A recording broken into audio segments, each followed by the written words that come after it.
when he said, let our conversation be full of grace, seasoned with salt. Two descriptions, right? Grace and salt. Very interesting descriptions. Grace you would expect, and salt is maybe a little confusing, so let's lean into them, right? Grace. It means that the words that we share will have goodwill and favor.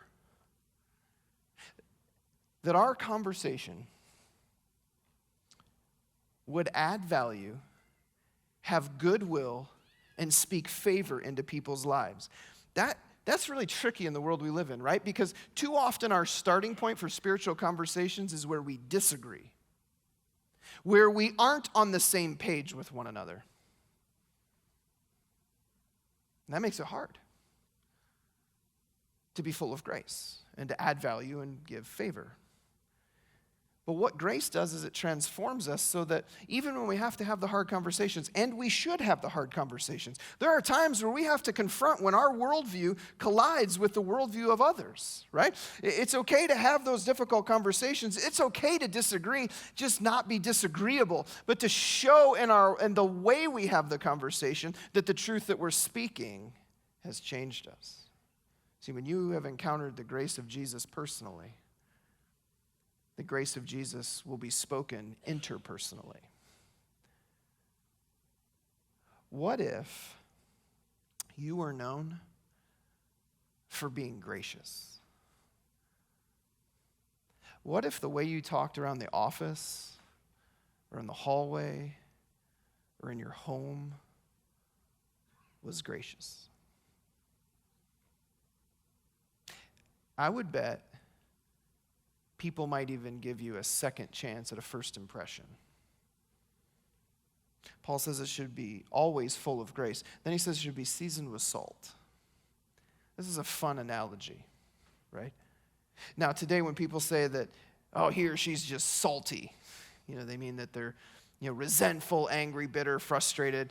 That's not what Paul's saying here. He's not saying, no, you should be salty. No, he said, you are salt. You should flavor the conversation with salt. Now, in Paul's day, salt was used for two things: seasoning and preservation.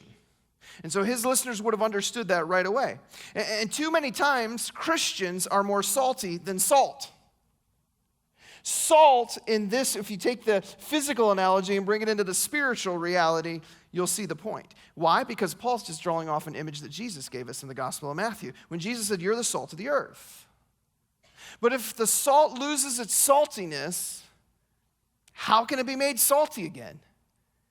It's no longer good for anything except to be thrown out and trampled underfoot.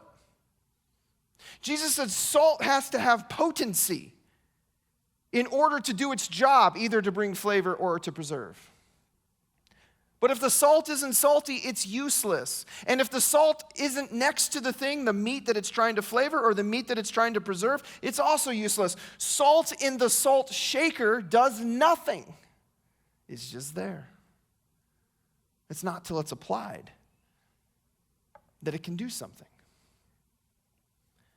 I know some followers of Christ that love the first point of this message, and they're really uncomfortable right now. Because they understand, hey, I'm just going to kind of live my life for Jesus.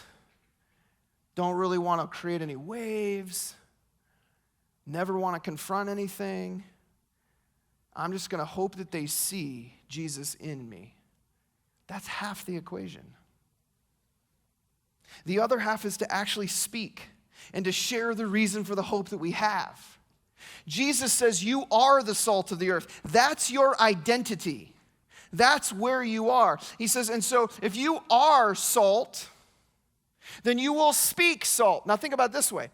If I say to you, I want y'all to come with me today, and I want y'all to go there, you would say, I'm from the South, Texas. Okay, yeah, specifically, but yes, the South. That's good. I'm from the South. What if how I speak would reveal where I'm from and who I'm with? That's what Paul is building here off of Jesus' analogy of salt. You are the salt of the earth, so I want you to speak like it. I want you to add flavor to people's life. I want you to draw out the flavor that I've put in them as my image inside of them. Salt is only good when it's potent, and to be potent, it has to, spiritually, we have to be with Jesus. When we're with Jesus and then we're applied into other people's lives in a meaningful and significant relationship, that's where God does his work. That's what Peter was talking about when he said, but in your hearts, revere Christ as Lord, have potency, and always be prepared to give an answer to everyone who asks you to give the reason for the hope that you have. That's talking the talk